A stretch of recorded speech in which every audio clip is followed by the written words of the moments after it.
Hello, dear students. Today we have Proposition 13 of Book 4, to inscribe a circle in a given pentagon which is equiangular and equilateral, or equiangular and equilateral, depending on what part of the United States you're from. Okay, here we go. We have our pentagon. It's given that it's equilateral. That's why we dashed up the lines to show some kind of similarity. And then it's given that it's equiangular. So we now know, after doing this proposition, it's possible to inscribe a circle in this pentagon. Thus it is required for us now to take this pentagon and to play with it to inscribe a circle. Okay, let's do that. Let's start off by bisecting these two angles. Okay, let's bisect this angle. Bisect this angle.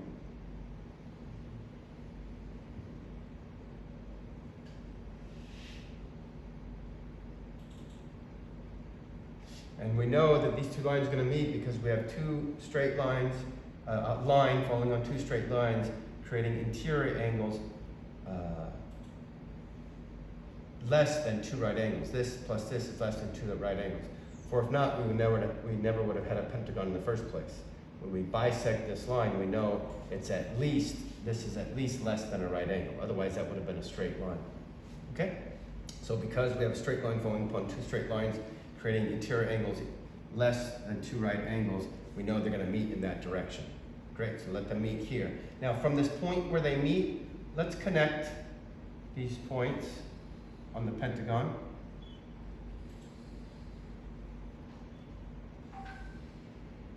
Okay?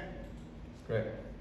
Now, here we have two triangles such that two sides are equal to two sides. This and this equal to this and this. It was given that this is equal to this because this is equilateral pentagon. And this is common, and these are clearly two triangles, and we bisected this angle so that two angles are equal, so we have side, angle, side, equal to side, angle, side. Therefore, the base is equal to the base, and the remaining angles, the triangle is equal to triangle, and the remaining angles are equal to the remaining angles, namely those which subtend the equal sides. So let's look at the angles which subtend this side, this angle and this angle. So those two angles are now known to be equal. Great. But this angle is equal to this angle because it was given that this pentagon is equiangular. Okay, so here we have the whole equal to the whole and the part equal to the part, so the remainder is going to be equal to the remainder. So this is going to be equal to this. Okay, great. But this is equal to this. Therefore, this is equal to this, which is equal to this. Therefore, this is equal to this. Okay, therefore, this has been bisected. Great. Now that we know it's been bisected, we have, okay, good. Now what do we want to do here? Now likewise, we know that each of these sides here have been bisected. Great. So let us now drop perpendiculars to this line.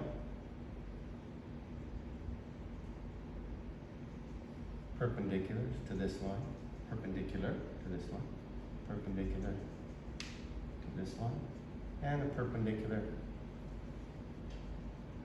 to this line, okay? Now here we have, let's look at these two triangles. We have angle, angle, side equal to angle, angle, side.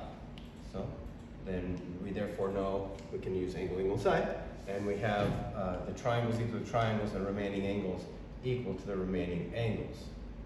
Okay? So, and the remaining sides equal to the remaining sides, those which subtend equal angles. Well, this side will be equal to this side because they subtend these two angles which are equal. Remember, each of these big angles have been bisected. Okay? So, this and this are equal, those two angles. Therefore, the sides which subtend them are equal. Therefore, this is equal to this. Likewise, we can show then that this is equal to this because we have angle, angle, side equal to angle, angle. Remember before we showed that this has been bisected, therefore these two angles are equal. Angle, angle, side. Therefore the remaining angles are equal, the remaining sides are equal, those which attend equal sides. So this attending this is equal to this, which is attending this, because this is equal to this, therefore this and this are equal. Okay, good. So that's equal to that, this is equal to this, and we never dropped the perpendicular here. This is equal to this. So all these sides are equal to each other. Therefore, if we take this point fixed and we swing it around, we know that this point's going to pass to that point, pass to that point, pass to that point, pass to that point, because all the sides are equal. Let's do that. Let's swing, hold this fixed, any one we want, and swing this around.